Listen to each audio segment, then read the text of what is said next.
be recited to identify if they were Muslims. This wasn't just a killing. It was a ritualistic purification by faith, designated to humiliate, divide, and terrify, to unify all under a singular ideology. One woman was spared, not out of mercy, but with the explicit order, go and narrate these horrors to Modi. This wasn't just a survivor, it was a message.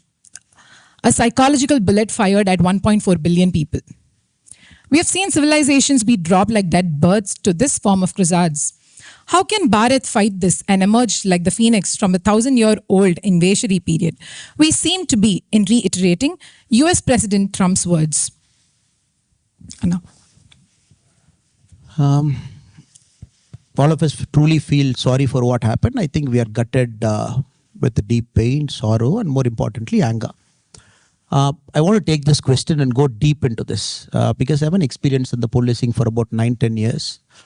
And probably my perspectives would help you because normally this is the time a country takes two different paths. One is you're so angry. In anger, you always make wrong decisions. The other path is you carefully sit down, you calibrate, you understand what has gone wrong, you fix everything, and then you teach the enemy a lesson so that they don't forget in their life. So there are two ways of operating. And October 7, 2023, when the same thing happened, a similar Israel, Hamas, a militant organization, Israel chose a path. We are seeing that path for the last 2 years. And right or wrong, Israel chose the hard path. Innocent lives were lost, but they hunted down criminals. That is a path for the whole world to study. Because collateral damage is very huge when a country acts in anger and the innocent lives will get lost. Before I get deep into it, I just want to, without of respect for my friends, I want to understand, is there any of my brothers and sisters from the Islamic community here? Anybody who's here? Okay. Okay, fine. Okay. Whatever I say is not against any religion and we are human beings. End of the day, none of us chose whether we should be born a Hindu or we should be born a Muslim or we should be born a Christian. None of us chose it. We were born into a way of life, and especially for Hindus, it is not a religion. We were born into a way of life. And Swami Vivekananda came to this very same country in 1893, and then the World Parliament of Religions, when everybody was speaking by turns. And Vivekananda got the opportunity to speak 17. Swami Vivekananda was waiting for his chance till 16 people spoke before him. And everybody who spoke before him said, I come from this religion, I come from this religion, this religion, this religion. Swami Vivekananda went to the stage. When he got his mic, he said, look, I don't want to call my way of life as a religion. But since everybody who came before me, they said, I come from this religion, this religion, this religion, I'm also forced to call my sect, my way of life as a religion. Probably I will call my way of life as the mother of all religion. So he gave that historic speech in the World Parliament of Religions in Chicago. With that spirit. So not against anybody. I absolutely believe all of us are same blood and everything. And again, with respect to Pakistan or any other country, it is for a certain people who make a mistake, it is wrong for us to brand the whole country as some. They have innocent people. Again, in Pagalgam, if you see the pony operator who got killed, who got shot dead, is a Muslim. And the first responders were Muslim, who came immediately there, who came without even thinking about their lives. They came in, they were Muslim. So in that context, I want to give an answer so that nobody should take my words out of context. So when I was doing my MBA in IIM Lucknow, I vividly remember November 26, 2008, my first year of MBA like you guys. I was eating in the mess in the morning. I was supposed to go to my class in the morning. Then the firing happened the previous day, 27th evening it started. And TVs were reporting that 2 people are firing. Sorry, I'm taking a longish answer for that, but it's very important for the kids to set things in context because we should not have anger in our heart. And if we act out of anger, we always act with stupidity. That is why I'm taking some extra time to answer this. Then it was like 2 gangs fighting. Next day morning, we saw, okay, terrorists have come in. They have sneaked in through the sea. Then my heart was so heavy watching that visuals in the morning. Then I went to my class. There's something that changed me as a person. I couldn't sit my whole class that day. The same Saturday, I took a train from Lucknow. I was doing my MBA in Lucknow. I took a train. I went to Delhi. My anger was, how can I fix it? I asked people, what is this? And what is it? Civil service. IPS, IAS or whatever it is, how to do it. They said, go to Rajendra Nagar. So from Delhi, I went to Rajendra Nagar campus area. I was trying to search civil service institution. That's how my civil service journey began. It began out of anger. It began out of a sense, they have gone back. They have gone back. And still we are not able to ask any questions. And the inefficiency of that whole process, the whole inefficiency, somebody going to a hospital, somebody going here, somebody going there, and people are butchered like anything. Butchered like anything. So I exactly know the people, your mindset. Perfect to read that case study, wearing a uniform on my shoulder. This is a good 3-4 years later, 2011. I'm taking you to how Bharat was in 2008, November 26. When the terrorist operation was happening, we had the premium force which is supposed to go and act, called the National Security Guard, NSG at that point of time. We couldn't mobilize the NSG.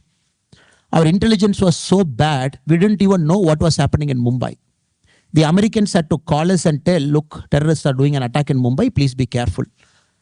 The crisis management group of the cabinet, when they assembled, they also did not have a clue what is happening. Before we could mobilize our NSG in Gurgaon, bring a plane, because the plane went for servicing. There's no plane to lift them off. Before we could find a plane, we could find our NSG, put them in the plane, make them to take off to Mumbai. The Israelis had their plane landed in Mumbai. Because when the Mumbai attack was happening, there was this rabbis of Israeli Jew origin. They were under attack.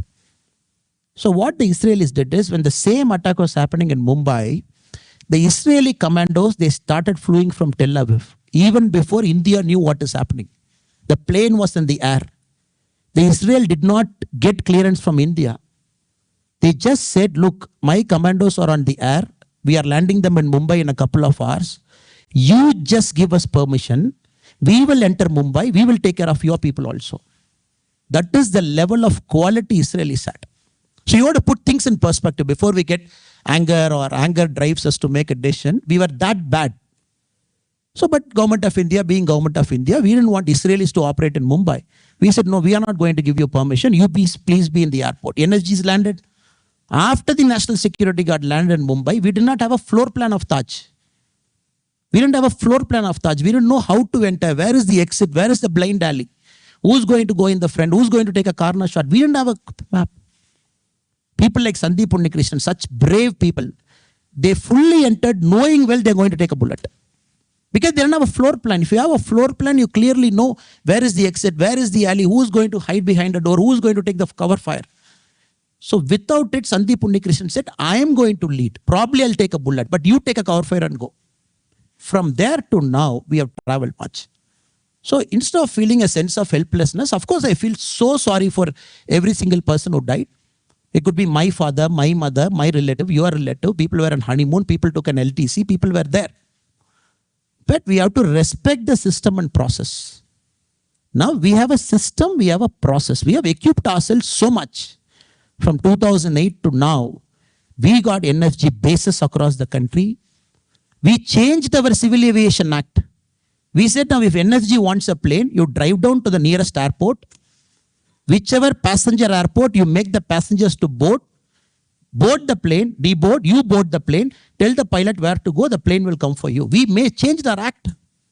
We improved our intelligence coordination so much that for the last 10, 11 years, we have to understand that India is one of the safest countries in the world. No Chennai terror attack, no Bengaluru attack, no Hyderabad Lumbini Park attack, no Patna attack, no Delhi attack. Now this has happened. Now let us have that anger inside. Let us be very intelligent. Let us be very calculative. Let us try and find why it happened. Let us hunt down every single person. Because that is the resolve that political leadership is taking now. Just like Israelis always take a resolve. Wherever you hide in the world, we will come for you. 1972 Munich. 1972 Munich, Golda Meir and her team, what did they do? They said, 2 years we will hunt for you across the world. You hide. They came to Argentina, Germany, UK, US. You will never ever forget in your lives. So I am very confident. We have equipped ourselves to that level. We are a first world country in terms of security. We have high quality commando operators who can operate across the world. We got our capabilities uplifted to a fair degree now. Intelligence collaboration is very good. That is why they had to take this recourse. Come closer to border, sneak in, do a hit and attack and go back. You don't want to bravely come and face. Pick up a spot, even from Pegalgam, 3.5 kilometer, you got to travel either by a horse or you got to walk by foot. Just come there so that nobody can come. So I picked it up. And we also have to understand, now we are piecing together what has happened. We are piecing together what has happened. A person came, an Indian student in Kashmir who went to Pakistan to study in a student visa. He didn't come back for 7 years. The security forces tracked him for some time, then they lost track. So he is the mastermind. He sneaked in, he brought 6 terrorists with him. They split into 3 groups. Now it is out. So my only promise to you is, as a country, as citizen, all of us, let us allow the security forces, the political leadership, to take this challenge head on and resolve it. Now, till now, the way we see the world countries, they're getting united in one line. Except the China's unfortunate remark today. China said, Pakistan being a strategic country to us, and we don't fully believe what India's version is, and we want an independent person to come and check it. So the US, all the major powers are on one line. And again, if there is a lack, no, we'll fix it up. But more importantly, you have to understand, this is also a certain civilizational battle. A certain civilizational battle. This battle is there for the last many, many years. It is not going to resolve overnight, or tomorrow morning it is not going to get resolved, or maybe in the next 10 years it's not going to get resolved. So like you said in the homage that we paid, the only way we can defeat terror is keep doing our work like normal people as if nothing happened. That is the best answer you can always give it to terrorism. Okay, July 3rd, Amarnath Yatra has to start on time. It will go on. Today in Pegalgam, tourist footfall has started today. People have again gone back. Because Kashmir has seen a record footfall last year. 1.2 crore non-Kashmiris have visited Kashmir. This year it should be 1.5 crore. So over a point of time, we'll become more resilient, we'll become more stronger. And I am very, very confident that they'll be brought back. Normally for a prime minister, you got to give him that thing. When a prime minister says, look, I will teach them a lesson of their life, he will teach them a lesson of their life. So I feel very sorry for every single person, especially who got married a week back, somebody from Shimoga, husband, wife and son going there, from Hubli, from Kurnool, from UP, from Maharashtra. Many people have gone to Kashmir for the first time in their life. So let us be cool, calm. Let us not get into that jingoist mode. Don't brand an entire coming and studying. You are citizens of the future. And we should be very careful in our words, in what we speak, in what we do. That is what is expected of us. Keep that anger inside. Let that anger come out in productive way so that we make Bharat more stronger and more resilient. Thank you so much. Thank you.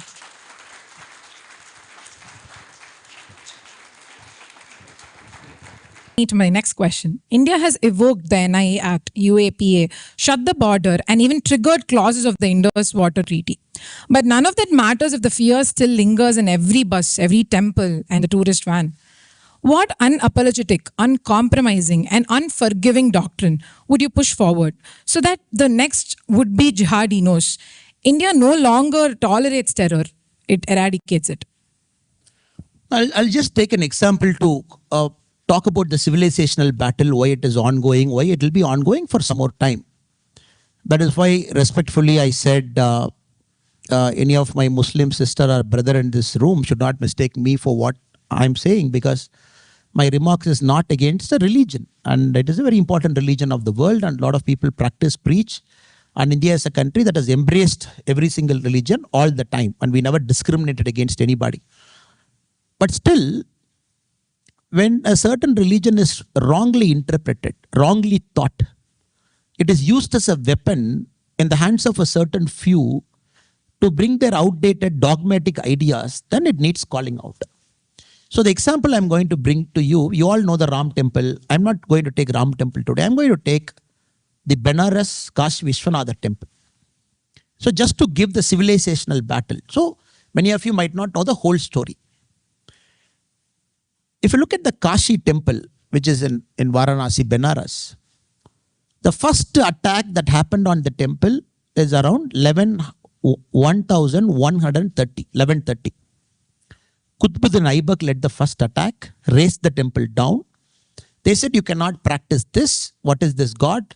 Pagan worship. You got stone, you are worshipping. After that, Muhammad Ghori, before that Iltutmish, Sikandar Lodi, wave after wave, iconoclastic people came, brought the temple down. Again, people will build a temple, bring it down, up, down, up, down. During the reign of Akbar, there was a very famous priest there called Narayana Bhatt. And Narayana Bhatt's great grandson, Ganga Bhatt, happens to be the person who crowned Chhatrapati Shivaji. He did the crowning for him, his great grandson. So Narayana Bhatt then, he petitioned Akbar. He said, look, every time the temple is broken, every time you're doing it, we need a place of worship. So Todar Mal was the finance minister of Akbar then. Then they built a temple. That temple was brought down by Aurangzeb in 1669. Again, it was brought down. So again, people took the linga out. Again, they started practicing. Again, 1809, even that was brought down. So I'm just telling you 1,000 year of continuous battle. Breaking, rising up, breaking, rising up. So the case was in then the British times from 1835 onwards, 1935, a sense of judgment. Again, it went on appeal. From 1991, a civil suit in Varanasi, and that 20 years. Now 2021, they opened it. I'm giving